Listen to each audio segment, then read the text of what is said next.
মুখ্যমন্ত্রী মমতা বন্দ্যোপাধ্যায় অসত্য কথা বলতে অত্যন্ত পটু কটাক্ষ শানালেন বিজেপি নেতা অভিজিৎ গাঙ্গুলি। তিনি বলেন যে উনি অসত্য ভাষণ সারা বছর ধরে বলেন। সংশোধিত নাগরিকত্ব আইন বা সিএএ লাগু হলে কারো নাগরিকত্ব যাবে না, বরং অনেকে নাগরিকত্ব পাবেন। তৃণমূল কংগ্রেস এই নিয়ে বিভ্রান্তি ছড়াচ্ছে। নাম না করে এই প্রসঙ্গে রাজ্যের মুখ্যমন্ত্রীকে নিশানা করেন অভিজিৎ গাঙ্গুলি। তিনি বলেন যে উনি অসত্য বলতে অত্যন্ত পটু। বিজেপিও এটা নিয়ে জোরদার প্রচারে নামবে। সত্যটা প্রকাশ হয়ে পড়লে লাজ লজ্জা থাকলে মুখ্যমন্ত্রী আর মুখ দেখাবেন না। হাবড়ার প্রশাসনিক সভায় রাজ্যের মুখ্যমন্ত্রীর সিএএ নিয়ে মন্তব্যের প্রসঙ্গে এই কথাই বলছেন অভিজিৎ গঙ্গোপাধ্যায়। কি বলছেন তিনি শোনাবো আপনাদের। উনি অসত্য ভাষণে অত্যন্ত পটু। বহু অসত্য ভাষণ সারা বছর ধরে করে যান। এই অসত্য ভাষণের তুমুল প্রতিবাদ তো হবেই, এবং সত্য কথাটা ধরে যখন দেয়া হবে উনি আর আশা করেন যদি কোনো লজ্জা থাকে তাহলে উনি আর প্রকাশ্যে মুখ দেখাবেন না। তার তো কোনো ক্ষতি হওয়ার কোনো সম্ভাবনা নেই। সিএ যে কোনো জায়গায় যে কোনো দেশেই চালু হতে পারে। আজকে যারা বিকৃত করে একটা প্রচার চালাচ্ছেন যে তৃণমূল কংগ্রেস, তারা ব্যাপারটা বুঝেও মিথ্যা কথা বলছে। বুঝেও যে সিএ তে কারো তো এই যাবে না, কারো তো নাগরিকত্ব যাবে না, নাগরিকত্ব দেওয়া হবে অনেকে যাদের নেই। এদিন মুখ্যমন্ত্রীকে কটাক্ষ শানিয়ে তিনি আরো বলেন যে রাজ্যের ডিটেনশন ক্যাম্প করতে দেব না, মানুষের অধিকার কেড়ে নিতে দেব না, এর জন্য যদি জীবন দিতে হয় আমি দেব। এই প্রেক্ষিতে অভিজিৎ গাঙ্গুলি বলছেন যে ডিটেনশন ক্যাম্প করার বিষয় আসছে কি করে। উনি সারাদিন অসত্য কথা বলছেন, কোন রকম কোনো কাণ্ডজ্ঞান নেই। শুনুন কি বলছেন তিনি। ডিটেনশন ক্যাম্প কি করবে, করার পর্যন্ত হবে কেন? পকেট তো ঘাট ধরে ফেরত দেওয়া হচ্ছে না, বার করে দেওয়া হচ্ছে না। তুই যখন হবে, যদি সে পরিস্থিতি তৈরি হয় তখন দেখা যাবে। আজকে উনি এসব বলে মানুষকে উত্তেজিত করছেন কেন? উনি তো একটা সাম্প্রদায়িক বিভেদ ছড়াচ্ছেন। এটা সাম্প্রদায়িক বিভেদের ব্যাপারই নয়। সিএটা সম্পূর্ণ ভারতবর্ষে যারা আছেন ভারতবর্ষীয়দের ব্যাপার। তিনি বলছেন গতকাল থেকে রমজান শুরু হয়েছে। কিন্তু ওনার কথা রিয়াকশন দিতে ভালো লাগে। যদি কেউ সত্যতার উপর নির্ভর করে রিয়াকশন কোনো কথা বলে থাকে তার উত্তর দেওয়া যায়। সারাক্ষণ অসত্য ভাষণ, অসত্য ভাষণ সারাক্ষণ। আগে যখন সিএ নিয়ে বিল পাস হয়েছিল, গতকাল নন্দীগ্রামে দেবাংশু ভট্টাচার্য অর্থাৎ তৃণমূলের তমলুক লোকসভার প্রার্থী, তিনি বলেছেন যে আপনি তার থেকে রাজনীতিতে অনেক জুনিয়র। কি বলবেন? এইসব এদের কোনো কাণ্ড কেন নেই, এদের কোনো কাণ্ড কেন নেই। এটা কারোর সম্বন্ধে যাকে যা বলেছে তাকে বিশ্বাস ছিল।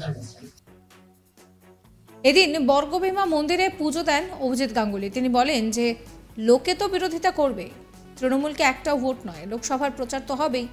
তৃণমূল জোচ্চুরি করেছে, মানুষ এটা ভালোভাবে নেবে না। বিজেপি যা করবে তা মানব। কি বলছেন তিনি শোনাবো। দেখুন, লোকে তো বিরোধিতা করবেই, কিছু মানুষ তো থাকবেন বিরোধিতা করার, তো তাদের বিরোধিতা করতে দিন। কিন্তু আমার একটাই আপনাদের কাছে আবেদন থাকবে, চারিদিকে সারা পশ্চিমবঙ্গে একটা বার্তাই ছড়িয়ে দিন যে তৃণমূলকে একটি ভোটও নয়। আমরা জোচ্চুরি, জালিয়াতি, দুর্নীতি অনেক দেখলাম, আর নয়। এবার একটা শুরু করতে হবে, যে শুরুর দিন আসছে এই লোকসভা ভোটের দিন। লোকসভার তো প্রচার হবেই, তার সঙ্গে সঙ্গে মনে রাখতে হবে যে এই দুর্নীতিগ্রস্ত সরকারকে সরিয়ে আমাদেরকে 2026 সালে বাংলায় ক্ষমতায় আসতে হবে। না হলে পশ্চিমবাংলা, বাঙালি কিছুতেই বাঁচবে না। আজকে যেভাবে প্রতিটা ক্ষেত্র জীবনযাপনের ধ্বংস করা হয়েছে, তৃণমূল একেবারে জোচ্চুরি করছে, করছে, দুর্নীতি করছে, নিজেদের ঘরে টাকা কামাচ্ছে, 500 বা 1000 টাকা দিচ্ছে, আর 1 কোটি টাকা করে চুরি করছে প্রতিদিন।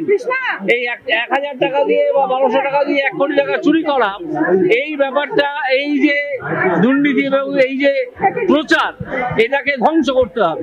স্যার, আপনারা রাজনীতি থেকে একদম অনভিজ্ঞ, আপনি সংসদে যদি জিতে যান, আপনি তো রাজনীতি অনভিজ্ঞ, কি করে কন্ট্রোল করবেন?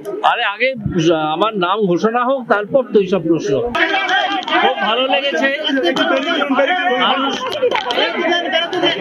মানুষজনের যে আন্তরিকতা, অভ্যর্থনা আমি পেলাম, সেটা আমাকে অভিভূত করেছে। খুব ভালো লেগেছে।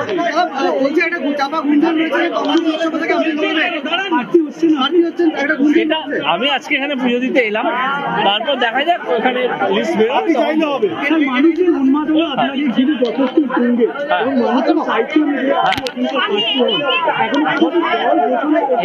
এটা তো বিজেপির ওপর মহলে এতে হয়, আমার তো কিছু করার নেই। এটা তারা যেভাবে ঠিক করবেন সেভাবেই আমাকে মানতে হবে।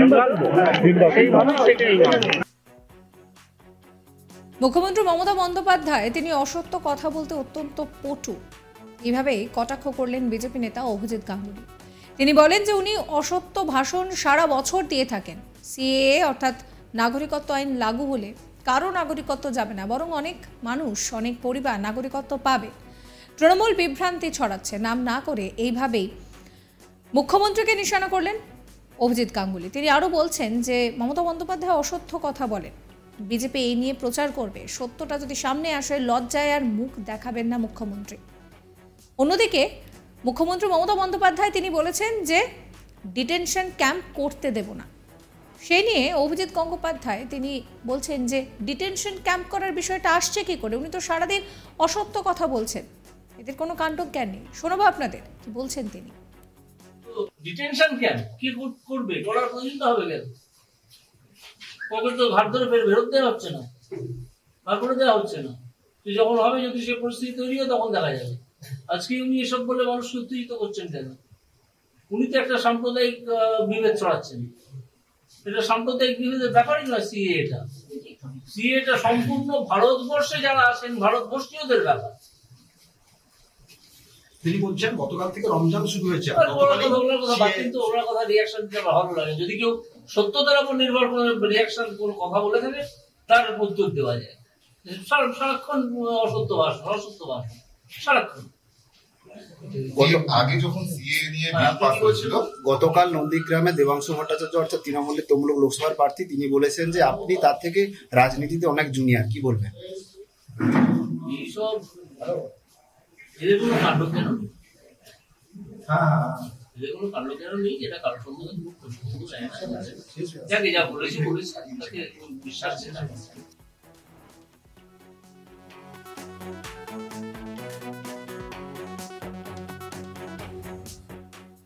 সাবস্ক্রাইব করবেন আজ তাক বাংলার ইউটিউব চ্যানেলকে, ফলো করবেন আজ তাক বাংলার হোয়াটসঅ্যাপ চ্যানেল।